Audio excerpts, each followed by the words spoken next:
کہ جتنی زندگی رہی اعلیٰ حضرت کی، فرماتے ہیں کہ ہر سال خواجہ غریب نواز رحمۃ اللہ تعالی علیہ کے در اقدس پر حاضری ہوتی، اور خواجہ صاحب کے عرس مقدس پر اگر خصوصی کتاب ہوتا تو اعلیٰ حضرت بریلوی رضی اللہ تعالی عنہ کا ہوتا۔ آخری ایام میں امام اہل سنت فرماتے ہیں کہ خواجہ صاحب کے عرس پر جانے کے لیے جب ہم تیار ہوئے، 12-13 مریدین ساتھ چل پڑے، وہ بھی تیار ہو گئے، ہم بھی چلیں گے اجمیر شریف، بریلی شریف سے اجمیر شریف۔ اس وقت بریلی شریف سے اجمیر شریف کے لیے ایک ٹرین چلتی تھی، BBNCIR ٹرین چلتی تھی، اس ٹرین پر بیٹھ کر جب وہ اجمیر شریف پہنچتے ہیں، اعلیٰ حضرت فرماتے ہیں مقام پر پہنچے، اسٹیشن پر پہنچے، ٹرین نے وہاں پہ اسٹے کیا تو مغرب کا وقت ہو گیا۔ جب مغرب کا وقت ہوا تو اعلیٰ حضرت بریلوی رضی اللہ تعالیٰ عنہ نیچے اترے تو آپ نے اپنے مریدین سے، دوست احباب سے فرمایا کہ نماز مغرب یہیں پہ ادا کر کے پھر آگے چلیں گے، نماز مغرب یہیں پہ ادا کر کے پھر آگے چلیں گے، اور فرمایا کہ جب تک ہم نماز پڑھ کے ٹرین میں نہیں بیٹھیں گے ٹرین نہیں چلے گی، جب تک ہم ٹرین میں نہیں بیٹھیں گے ٹرین نہیں چلے گی۔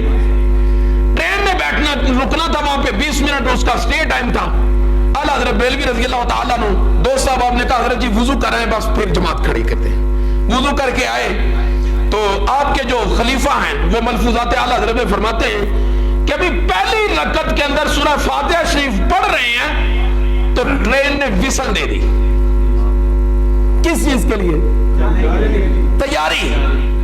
تو آپ کو پتا ہے ایک وصل دیتے ہیں اور تیاری کے لیے دوسری وصل ہوتی ہے سٹارٹ، جب پہلی رکعت کے اندر اور سجدے کے اندر ہے تو دوسری رکعت، تو دوسری اس نے وصل دی اور ڈرائیور نے ٹرین کو سٹارٹ کیا، ٹرین کو سٹارٹ کیا، ٹرین کو آگے کی طرف چلاتے ہیں، ٹرین آگے کی طرف نہیں چلتی، ٹرین آگے نہیں چلتی۔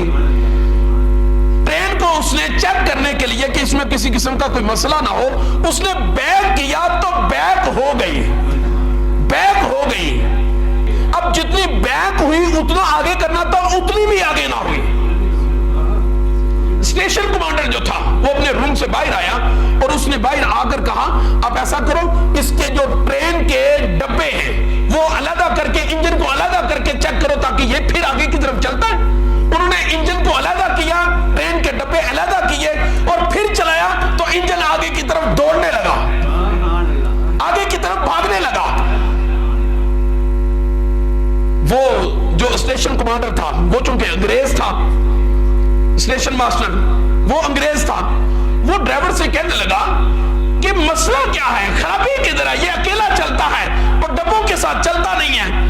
اور ان کا جو ایک ڈرائیور تھا اور ان کے ساتھ جو ایک کنڈکٹر تھا وہ کھڑا تھا سینٹر میں، اور اس نے آواز دی اسٹیشن ماسٹر کو، کہنے لگا کہ میری سمجھ میں جو چیز آ رہی ہے وہ یہ ہے کہ یہ جو نماز پڑھ رہے ہیں یہ اللہ تعالیٰ کے کوئی ولی اللہ ہے، لہذا جب تک یہ نماز پڑھ رہے ہیں ٹرین نہیں چلے گی، جب تک یہ نماز پڑھ رہے ہیں ٹرین نہیں چلے گی، جب یہ نماز سے فارغ ہوں گے تو ٹرین میں بیٹھیں گے پھر ٹرین آگے چلے گی، ورنہ ٹرین میں مسئلہ کوئی نہیں ہے۔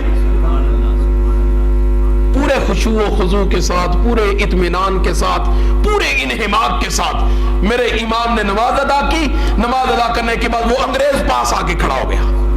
جب نماز پڑھنے کے بعد دعا مانگنے کے بعد اعلیٰ حضرت اپنے مصلی سے اٹھے تو آپ نے اپنے دوستوں سے فرمایا چلو جی اب بیٹھو ٹرین میں، اب ٹرین چلے گی۔ وہ انگریز کہنے لگا حضرت صاحب جلدی کر لیں ذرا، آپ کی وجہ سے یہ ٹرین رکی ہوئی ہے۔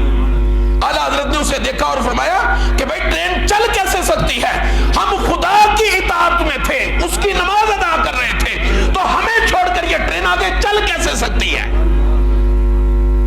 یہ جملہ اس نے سنا، اس پر کافی ہیبت طاری ہوئی۔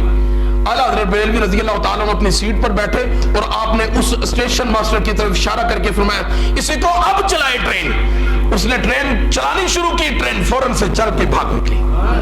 اس نے اپنے انداز میں اعلیٰ حضرت عظیم البرکت کو سلام کیا، آداب کیا۔ اعلیٰ حضرت علیہ رحمہ اجمیر شریف اتر گئے۔ یہ آگے اپنی ڈیوٹی سے فارغ ہوا۔ یہ انگریز کہتا ہے مجھے ساری رات نیند نہیں آئی، میں ساری رات نہیں سو سکا۔ میں نے آخر میں دیکھا کیا مسئلہ ہے، اسلام کی اتنی روحانیت اور اتنی طاقت کہ ایک شخص کی وجہ سے ہماری ٹرین رکی رہی. اس نے کیا کیا؟ اگلے دن صبح اٹھا اور اٹھ کے اپنی پوری فیملی کو لیا اور فیملی کو لے کر اجمیر شریف حضرت خواجہ غریب نواز کے عرس پر حاضر ہوا. عرس پہ آ گیا. جب آپ کے عرس مقدس پر آیا تو وہ لکھتے ہیں کہ وہ عرس مقدس پر اعلیٰ حضرت بریلوی رضی اللہ تعالیٰ عنہ خطاب فرما رہے تھے. اعلیٰ حضرت خطاب کر رہے تھے.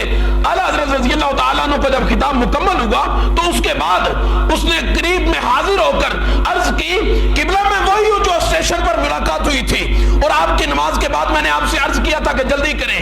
اعلیٰ حضرت رضی اللہ تعالیٰ عنہ نے فرمایا میں نے پہچان لیا. فرمایا میں ساری رات یہ سو نہیں سکا سوچ کر کہ اسلام کی اللہ تبارک و تعالیٰ نے کیسی پاور رکھی ہے کہ آپ نے کیا بھی کچھ نہیں لیکن وہاں پہ ٹرین رکی رہی. مجھے جلدی سے اپنے دامن اسلام کے اندر بیعت کر کے داخل کیجئے کہ مجھے اب کے بعد سکون نہیں ملے گا جب تک میں مسلمان نہیں ہو جاتا. نعرہ تکبیر، اعلیٰ نعرہ رسالت، یا رسول اللہ، نعرہ حیدری، یا علی. عشق و محبت، عشق و محبت. ذرا بلند آواز سے عشق و محبت، عشق و محبت. اعلیٰ حضرت آپ نے فرمایا کہ جب تک یہ ہم نماز میں رہے اس وقت تک، اور پھر آپ نے چند وصیتیں فرمائی، نصیحتیں فرمائی. آپ نے فرمایا بندہ خدا کا ہو جائے، بندہ خدا کا ہو جائے. خالق کائنات اپنی ساری مخلوقات کو اس کے تابع کر دیتا. جب تک بندہ خدا کا نہیں ہوتا ہر چیز اس کے سامنے اکڑتی اور ہر چیز اسے ڈراتی رہتی ہے. لیکن ایک بندہ ایک خدا سے ڈر جائے اللہ تبارک و تعالیٰ ساری کی ساری اپنی کل مخلوقات کو اس کے تابع فرما دیتا ہے. اعلیٰ حضرت بریلوی رضی اللہ تعالیٰ عنہ سمیت جتنے بھی یہ بزرگان دین گزرے ہیں انہوں نے اپنی ذات کو مٹا کر اللہ اور اللہ کے رسول کو مانا اور اللہ کے رسول کو منایا. جب انہوں نے یہ کیا خالق کائنات نے تمام مخلوقات عالم کو ان کے تابع کر دیا.